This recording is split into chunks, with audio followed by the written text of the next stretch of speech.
Hi, I'm David. This is my second video on my YouTube channel. We are talking about AI companies, startups, how to make it big in 2026. And I started a company 18 months ago that is now valued at more than $10 million. And I want to share with all of you the things that happened on the journey, the things I learned, and also my very bold goal to make this $1 billion company by the end of 2026. It's a crazy goal, it's 100x, but I believe that's possible in the AI era with lots of strategic thinking and lots of changes. So in this video, I would actually like to talk about how to be a great founder, how to change your thinking so that you can build big companies, successful companies, and amazing businesses. So it's gonna be very raw, authentic. I will not be doing any cuts. I just take the camera and I talk. I hope you get some value from that. So lessons learned. First one, or let's just take it from the start. So I started this company as a tech founder. I have two more co-founders. I'm the tech founder who programmed everything. And at the beginning, I was not really good at business. I was just like building a software. But over time, I just had ideas.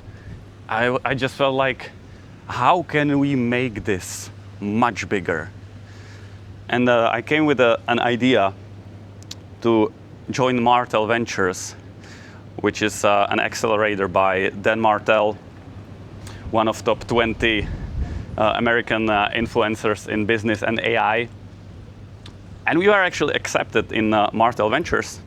And that's when things started to get bigger in my mind. Like, we already had the success at the time, but starting to work with Martel Ventures changed my thinking, because I started focusing on a global market, make it big, make it huge, that everybody is like, so that we have lots of clients using our software. And there's a few specific lessons that I've learned along the way, and I feel like I became a totally different person in terms of how I do business and how I think about business. And I want to share those things with you. So the first one, and I've learned that from Dan Martell's book, Buy Back Your Time. It changes your thinking. I totally recommend you to read that book. Basically, if you are a founder of a company, or even if you have some executive role in the company, you need to start delegating everything that's not the highest value tasks. So you need to draw a line, like whatever is the thing that somebody else can potentially do, you don't do that. You delegate that. You find a person that can do that for you. They will enjoy it more, they will be more productive at it, and it will not take your energy, it will not take your money. It actually costs you money. Like, if you do some task that can be done for a much cheaper price, and you do it instead, it costs you money. So you need to learn to draw a line, and everything that anybody else can do, you don't do it. Even if it's like a simple thing, you just don't do it. You tell somebody else in your company, I need this, can you please do that for me? And once you start doing it, you will actually have more time for strategic thinking about your company. And you will only be creating valuable action. You will only be doing valuable actions that create more and more value. When I was counting how valuable is 1 hour of my time based on the valuation of the company and the time I spent building it, I figured out it's around $1,000 per hour. So if the value of my time is $1,000, I cannot do tasks that somebody else can do for $50. That would cost me almost $1,000. So it's very hard to do this because as a founder, you kind of want to do everything in the company. It just feels good sitting down and doing the things, but you need to do this mindset change. You just don't do things that are not super valuable. And sometimes it's quite hard to figure out what are those things that are super valuable. Because it might be just sitting in your sofa and thinking about your business. It might give you much more value than taking a sales call. Because by sitting on the sofa and thinking about your business, you might figure out, oh, why don't we join Martel Ventures? And that gives you so much more value in the company, right? So as a founder, your goal is to not do the tasks, but do the thinking, do the strategies, maybe do partnerships, maybe going to events, talking to people, making your network, making business friends, and thinking about where should I be next? What should I do next? What should I do if I want to build a unicorn company? How is that even possible? Is that even possible? If not, what would have to happen so that it would be possible? And this is how you should be thinking about your work as a founder. Let me think what's the next lesson that I've learned in the past few months. There's one thing that I'm actually learning right now. It's not easy, and it's always a struggle, but I'm trying to learn how to connect with other business people, how to work in this world of very successful people, because I'm new to it. Like, I've been building startups for 10 years and I always fail. This is the first company that actually took off and it's working. So I'm new to all of this. And the thing is, if you want to talk with successful people, it's usually very hard to get to them because they have like assistants, they don't reply to anybody. So what I'm learning is it's actually really good to just go to events, talk to them in person, build relationships. But there's the hard part. Like, there's those people that you think they might become your clients, or you might get some amazing partnerships with them. But the thing is, you cannot just like come to them and say, hey, look, I have this product, I want you to be my partner, or I want you to be my client. That's how I started doing this.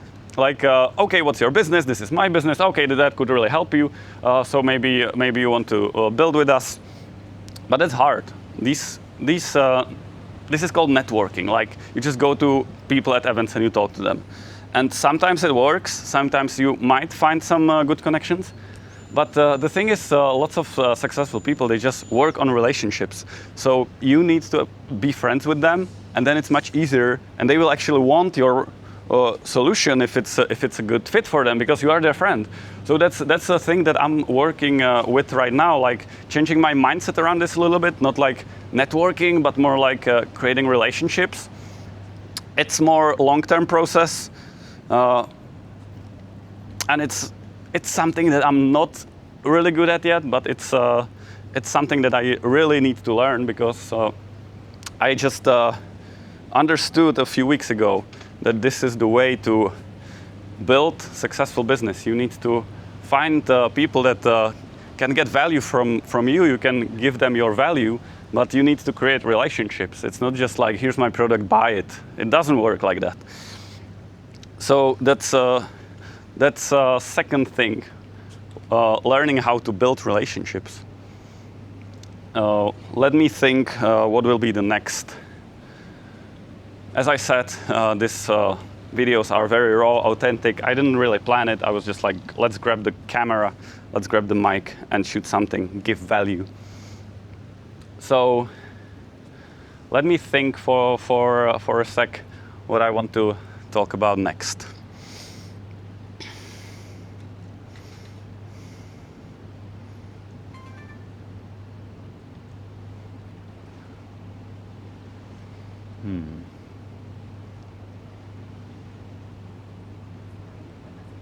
Let's talk about the 10x mindset. Again, I already talked about it a little bit in my last video, but I want to share more about that. So imagine your goal is to get 2 times more clients for this year. What will you do? You will be like, okay, we need to run more ads, we need to invest more money in advertisement, we need to hire more salespeople, everybody needs to work like crazy because we need to do more and more and more. And it doesn't really help. Like, nobody will enjoy that. You will make a little bit more money, but everybody will be super tired. So that's not the way how to do it. But if you think, I want to make it 10 times bigger, you need to change your mindset, your way of thinking. So instead of let's sell more, you need to think like, what needs to happen if this would be like 10 times bigger by the end of the year? And that puts you in a position where you just sit down and think instead of going to your sales guys and telling them, you need to sell more. No, you just sit down and think. And it might not be just like sit down and think. It might be like, it's in my mind, I will be working like, I will just let it work. I keep it in my mind for the next month. And my mind will just be thinking about it. And it comes up with interesting ideas. And it will be ideas like join accelerator, get investors if they help you grow, or reach out to this and that person. Maybe they can really improve our business. Or okay, let's automate everything with AI. Like these kinds of thinking, not like sell more, but how can I do it differently? That's going to make it much bigger. Also, you can like reverse engineer it. So think if your company is 10 times bigger by the end of the year, what happened? Like think in the future, what happened that by the end of the year, the company is 10 times bigger? And then reverse engineer what you need to do for that to happen. So there's actually a book about that. Just find that book. It's called I Think 10x is Easier Than 2x. I totally recommend you to read it. By the way, when we are talking about this, read books.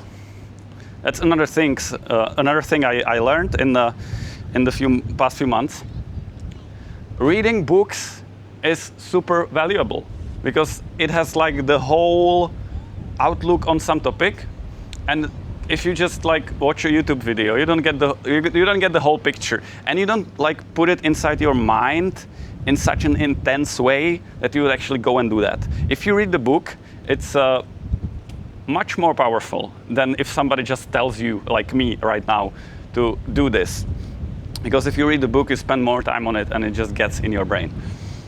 And what I figure out is just like, you might say, okay, I don't have time for reading books.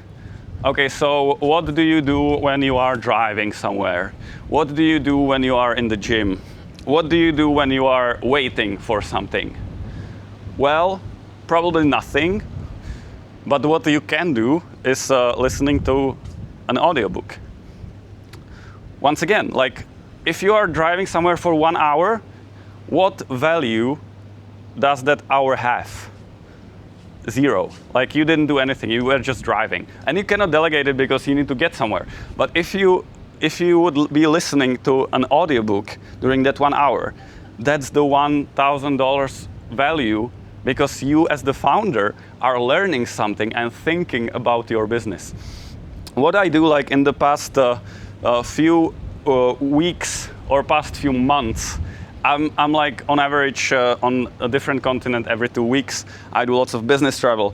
And what I do on those travels, like I don't even mind like spending 20 hours on a plane, because wherever I'm like standing in a line, going to the airport, sitting in the plane, I just listen to some audiobook and I learn something. Not always, sometimes sometimes I also sleep, or maybe just watch some TV show for a little bit, just to relax. But every time there is time when nothing's really happening and it could be like a little bit annoying, I just listen to audiobook and I learn something new. Okay. Let me think if there is some more lesson to be shared today.